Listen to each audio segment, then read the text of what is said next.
George Soros has made one of the world's great fortunes betting on global trends.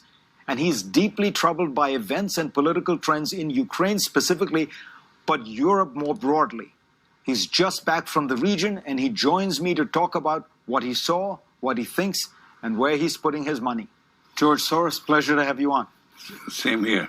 First on Ukraine, one of the things that many people recognized about you was that you, during the revolutions of 1989, funded a lot of dissident activity, civil society groups in Eastern Europe, in Poland, the Czech Republic. Are you doing similar things in Ukraine? Well, I set up a foundation in Ukraine before Ukraine became independent of Russia. And the foundation has been functioning ever since. And it played an important part in events now. Do you think Ukraine will be able to assert a kind of independence from Russia and an alignment with the West, not a specific alignment as in NATO, but a kind of orientation toward the West, or will the Russians always stop them? No, Putin will try to destabilize Ukraine, but the Ukrainians, the large majority of Ukrainians, are determined to be independent of Russia. It won't be easy because Putin has staked his regime on destabilizing Ukraine because it's a threat to his regime in Russia. If you have freedom, free media and so on, and a flourishing economy, that would make his regime unsustainable. He accuses the Ukrainians of being anti-Semitic, of their being full of anti-Semitic fascists. You operate in Ukraine, you're of Jewish origin. Have you detected virulent anti-Semitism in Ukraine? Well, anti-Semitism is part of the DNA of that part of the world. So there is anti-Semitism, but there is much more in the East, in the Russian-dominated part. That is this so-called independent republic, where there have been actually atrocities against Jews and Gypsies. You have been very pessimistic or gloomy about Europe. Do you think that in this Ukraine situation you're seeing another aspect of the tragedy of Europe, the lack of collective action? Unfortunately, Europe is very weak. It's preoccupied. Force if necessary. Well, it's more than that. There's an ideology, a new sort of myth of Russian superiority. Those who watch Putin's speeches, he actually has revealed this new myth of Russian genetic superiority. You might have heard that previously from someone else.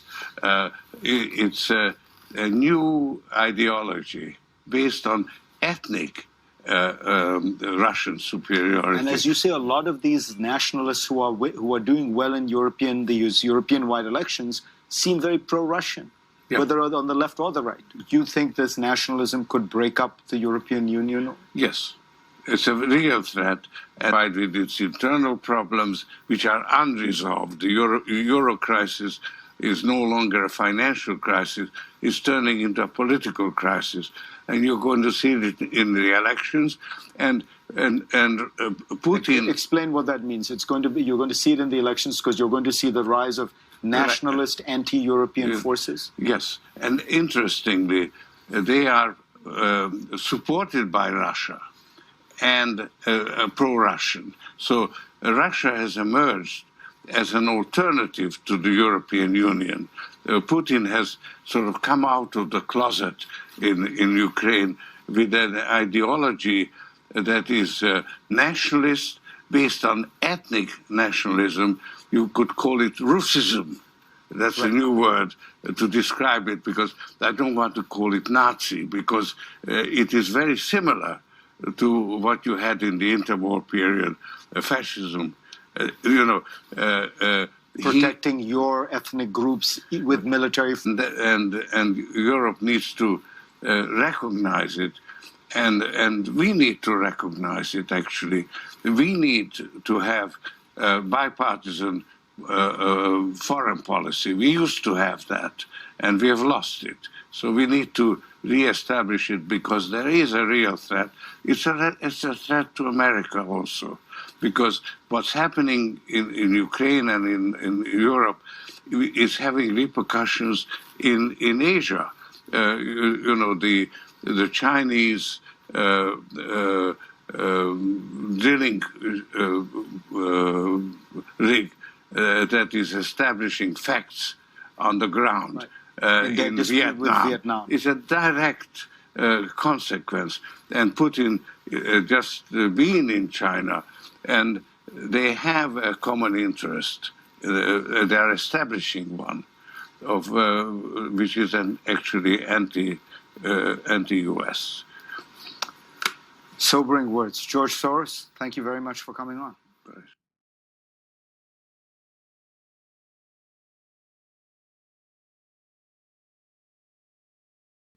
Мы видим, как многие евроатлантические страны фактически пошли по пути отказа от своих корней, в том числе и от христианских ценностей, составляющих основу западной цивилизации.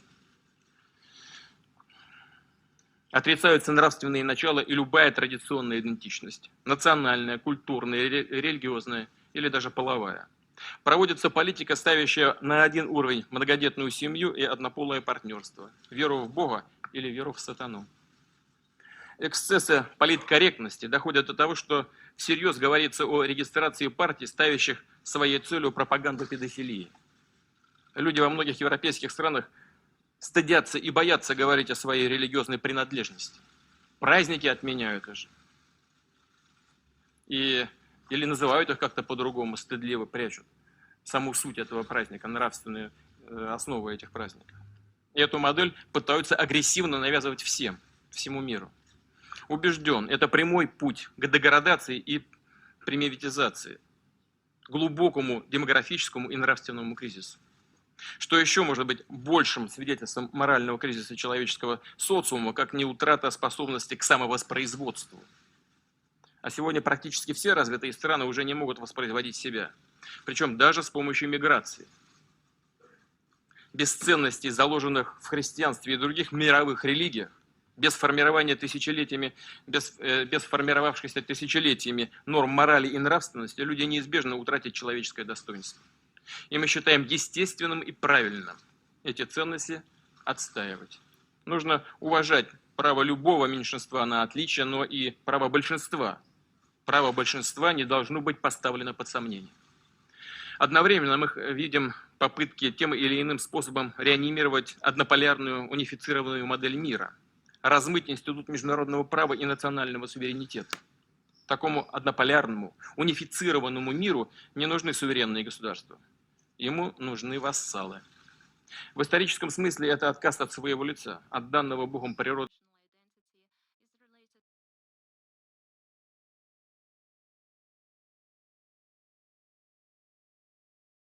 I would like to say I'm from Dagestan, I'm Chechen, I'm Ossetin, and I'm all of them. 300 ethnic groups of Russia. It's impossible to name all of them, but you know what I mean. And I'm proud that part of this mighty people of Russia, and I will never go back on the statement that Russians and Ukrainians are one people, even though that a lot of Ukrainians have been threatened and brainwashed, and of course some of them, consciously started following Bandera movement and other factions that were on the side of Hitler during the Second World War. The fact that we're fighting with the neo-Nazis is demonstrated by the actual character of the fighter.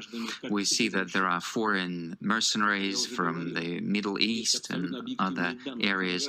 They are using civilians as human shields. And as I mentioned before, and there are some objective data where they place heavy artillery among the residential buildings. And they're acting in such a way that, they are just extreme gangsters.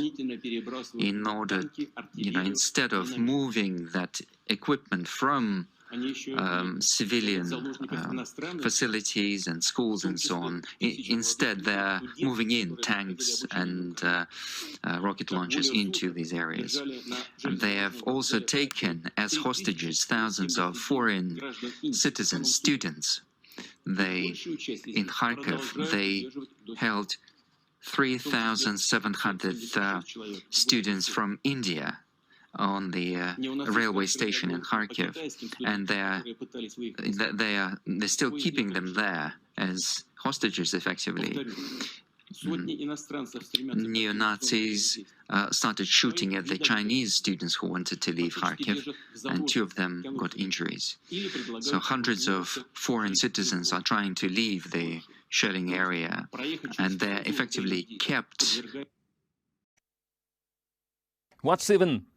And they treat their own citizens even worse. They are hiding behind their backs, using them as human shields. Look at Mariupol. That's happening as we speak, just right now. We've got a phone call from the government, from Kiev, our military. Open humanitarian corridors for our citizens to live. Our military reacted right away. We stopped all hostilities, so we were just observing what was going on, but they are not letting anyone out. No one is allowed to leave. They are hiding behind their backs, using them as human shields. So what can you call such people? Neo-Nazis, obviously.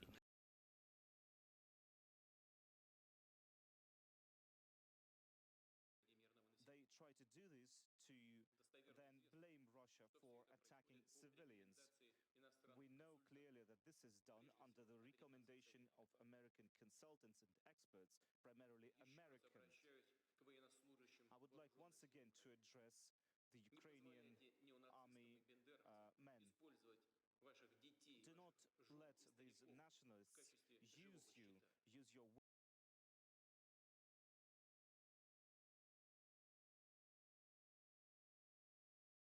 Xi Jinping came to power in 2013. Since then, Xi Jinping has done his best to dismantle Deng Xiaoping's achievements. He brought private companies established under Deng under the control of the CCP and undermined the dynamism that used to characterize them. Rather than letting private enterprise blossom, Xi Jinping introduced his own China dream that can be summed up in 2 words: total control.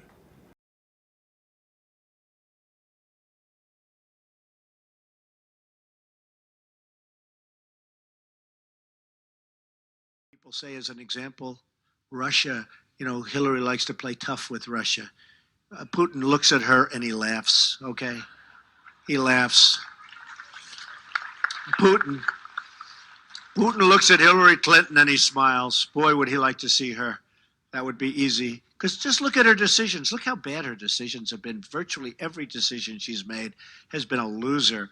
But wouldn't it be nice, honestly? Because Russia doesn't like ISIS any better than we do. Wouldn't it be nice if we actually got along with Russia and you could knock them out together? Wouldn't that be a good thing? As opposed to, tough talk. She tries to do the tough talk and then she leaves. She goes, and I watched it yesterday on the airplane, talking tough about Russia. Then she turned around and sat down, which, by the way, wasn't even played on the national media. Wasn't that incredible? It wasn't even played. So we have to get along with people. We have to get along with certain nations, very importantly, because it would be awfully good to have Russia and others with us on major attacks on ISIS.